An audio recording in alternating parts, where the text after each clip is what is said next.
Hi guys, Nigel here with you back again, and this is literally a few minutes after I've just filmed the video asking you the question about the diving planes on the U9 from Bismarck. And this video actually proves that if you're in the market for an iPhone, what I made that video on was my iPhone 6. This is the iPhone XR, iPhone XR. And as you can see, the camera is so much better. This is exactly the same lighting. I've changed nothing. And I mean, I can hold this piece up here, look, and you can see, you can see the sanding marks in it. And this is with the sort of reverse facing camera as well. So I think I'm gonna have to start doing my videos with this camera, although they take longer to upload because I don't know. But anyway,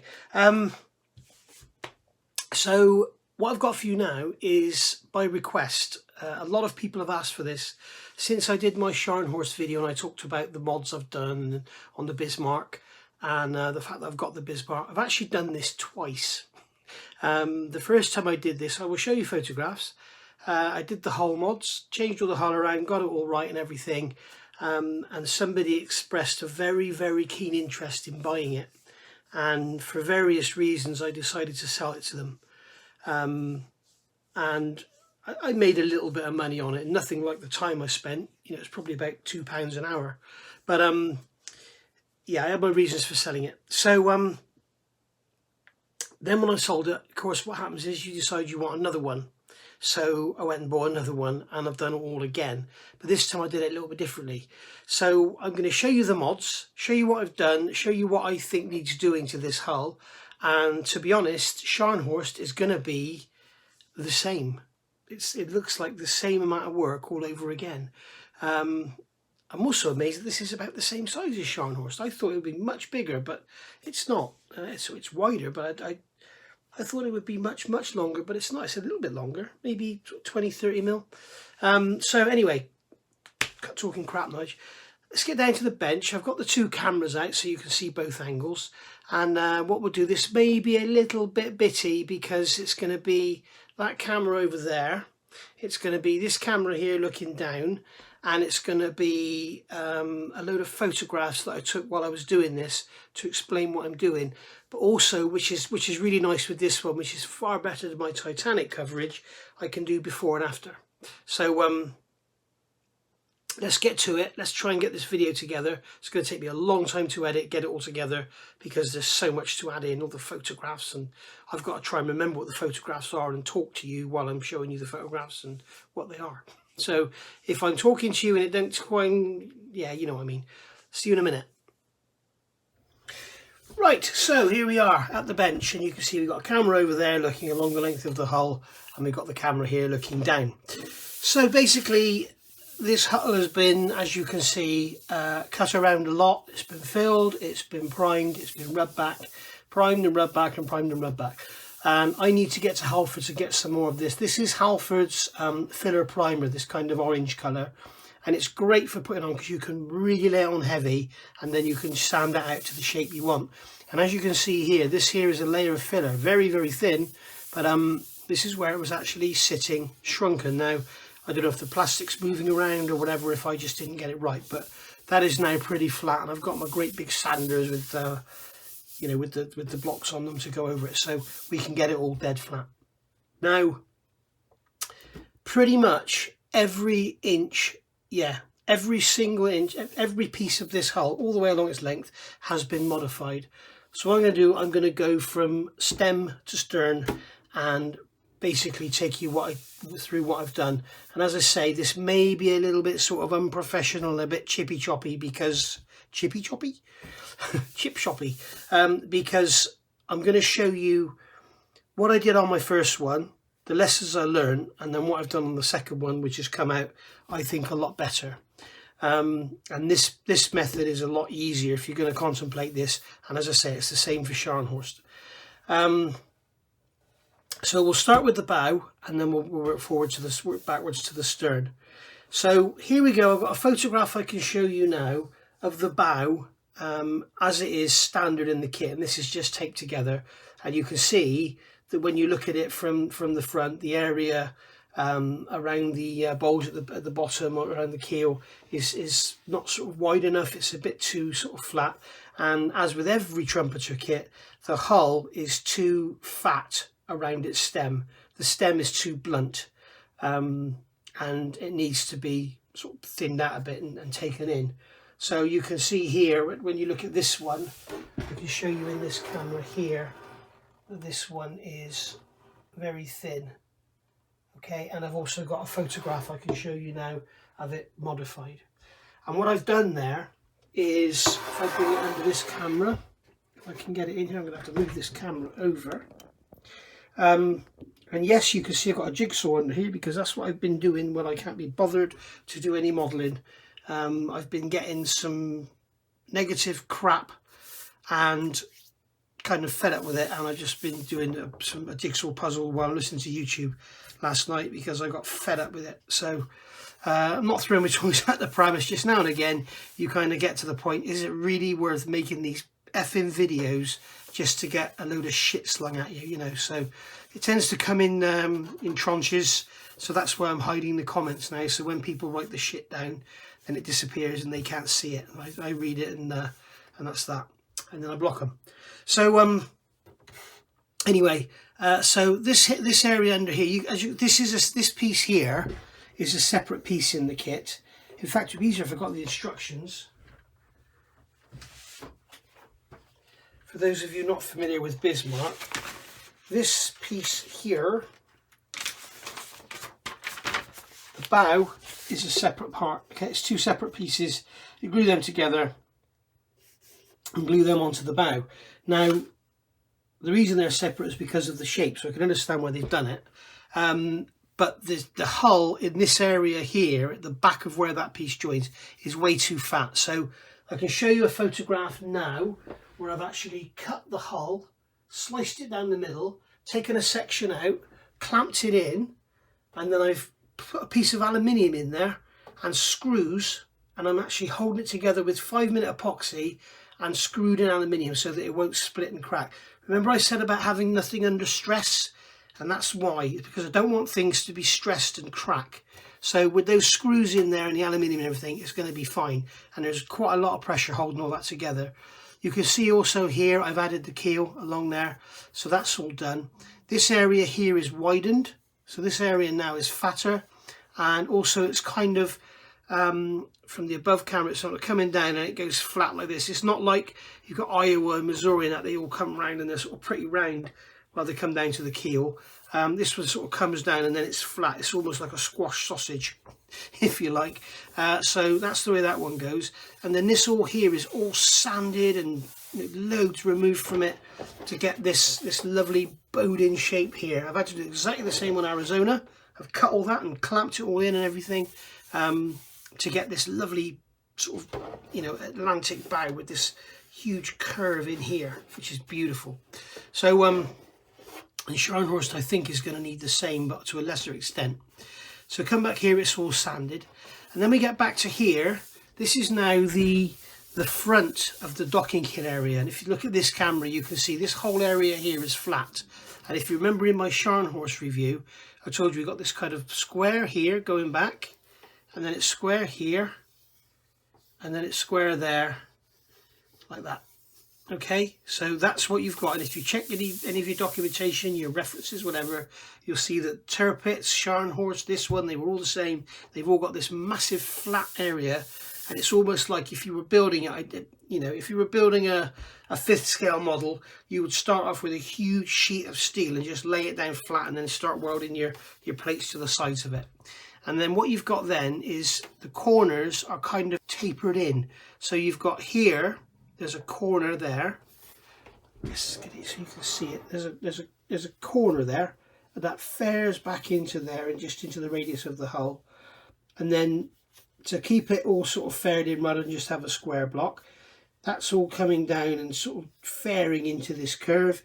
This here is faring into this curve, and it keeps that sort of streak there going down the edge. So you can see that there. Get it in the shadows, you can see what I mean. So it's this kind of box section blending into the radius, and it's the same on the stern.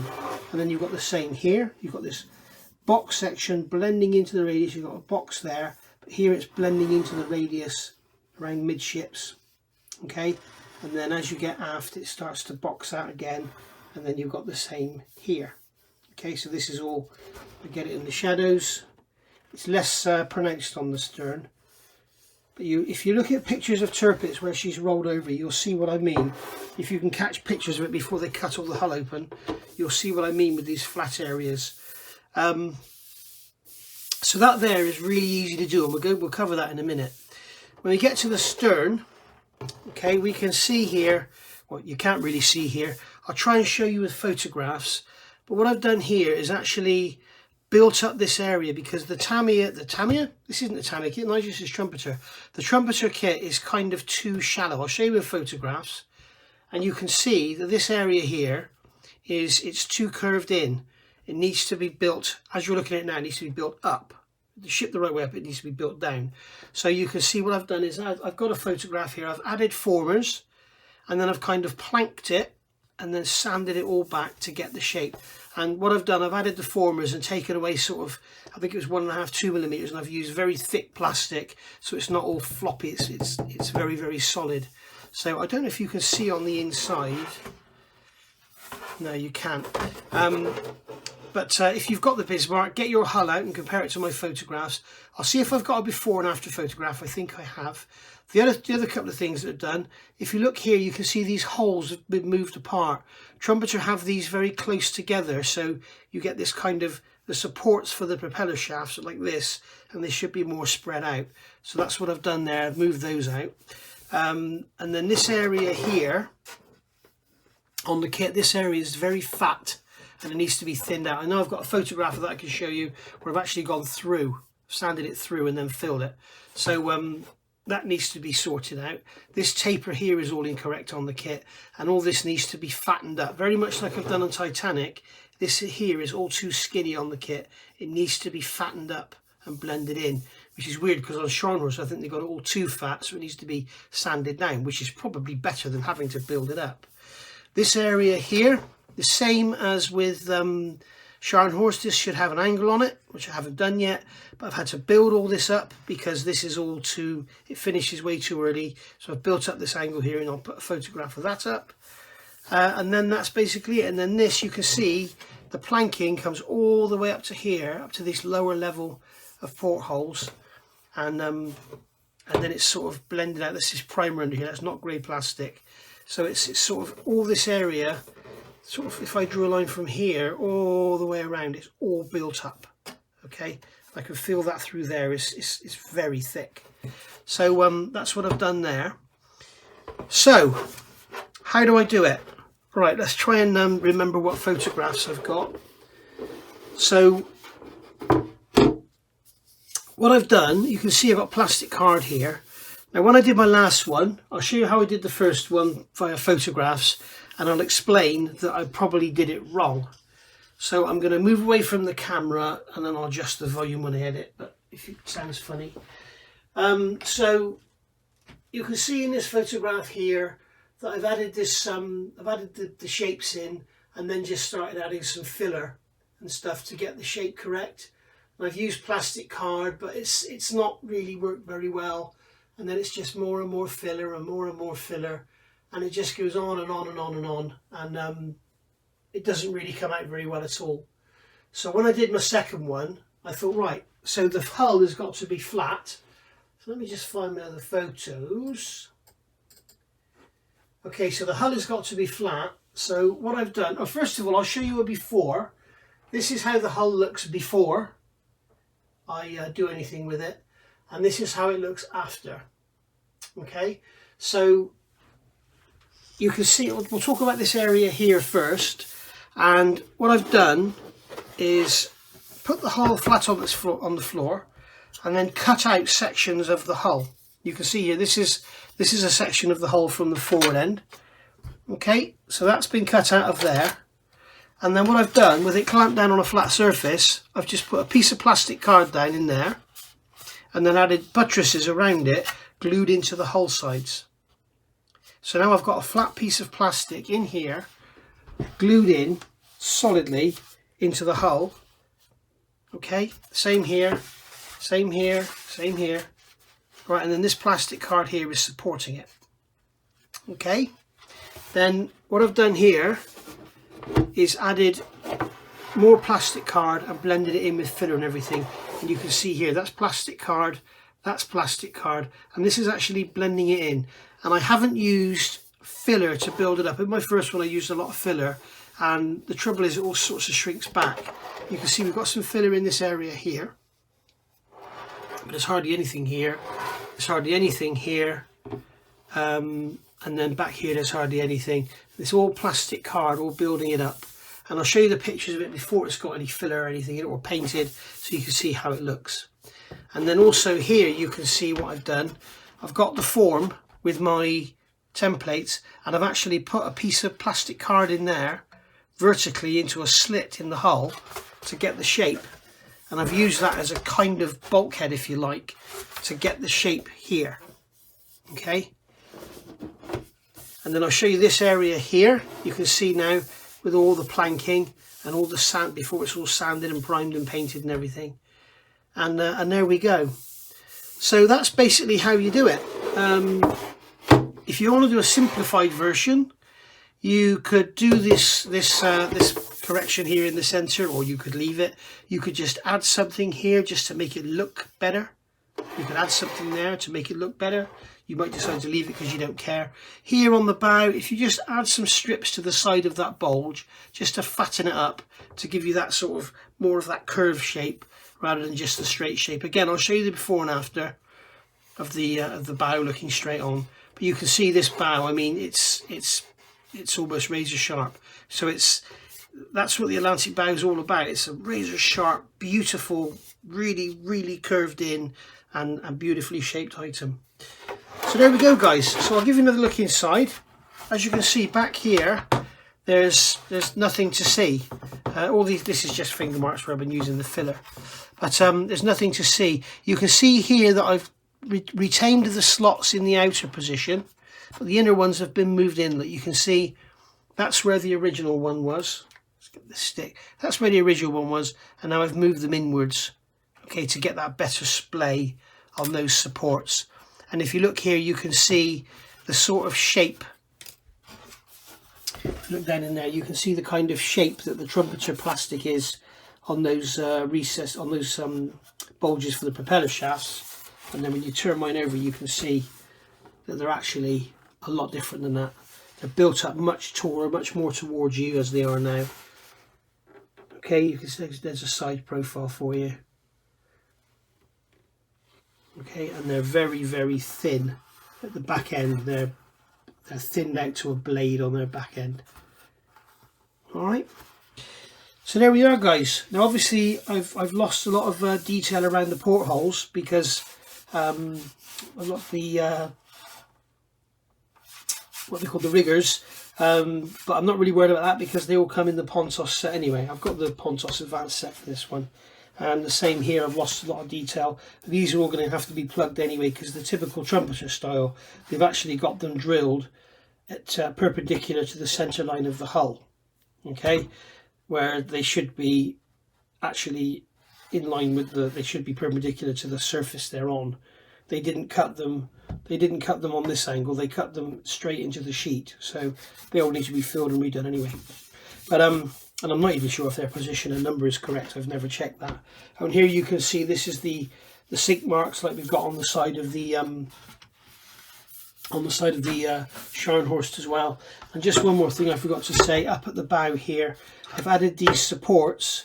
If you remember, like in Titanic, I said it's absolutely critical that you retain the shape of the deck. So that's critical. So these supports in here are actually keeping this upper part of the hull apart while I pulled the inside together. And you can see down in there, and I'm going to zoom in for you. Okay, you can see down in here, I've got the screws there poking through, and you can see all the 5-minute epoxy and the fact that the hull's been split all the way back to here. The other thing I've got to do now is, let's zoom this back out. The other thing I've got to do now is get the these bulges for the, let's turn this hull around. In this area here, these bulges are way too small. They should be a lot bigger. So I'm going to make some out of resin. If anybody wants any, let me know. we'll see how they come out. I'll probably design them so you have to sand the hull flat and then fit them on rather than try and make them fit this. But there we go. The other thing you can see here, I don't know if you can catch it in the light, but this primer filler, I've had tape in there. You can see I've had tape on it just literally to protect the bow from getting damaged while I turn it over. I've taken the tape off for your video, but you can see here how fantastic this Halford's filler primer is. If you want to reproduce planking or plating detail, you can see we've got a nice sharp edge there, so that's worth remembering. You can see all the material that's sanded out of there. Again, give you that view. Isn't that lovely? I'm not saying I've done lovely work, I'm saying the design is beautiful.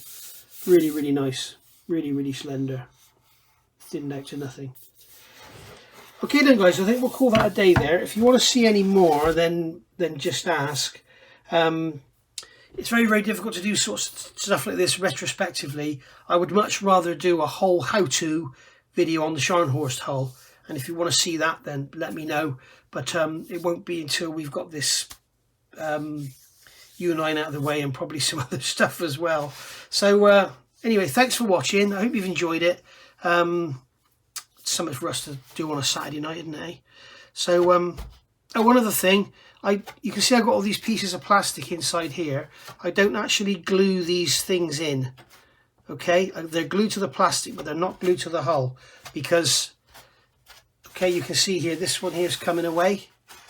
It's so that if you glue them in solid, if you then find that they're wrong, you're stuck. So we can actually pull them apart if you want to.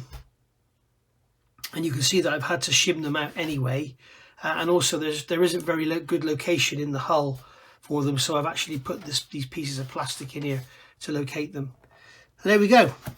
All right, so hope you've enjoyed that. And I'll see you all soon for another U9 video. Bye for now.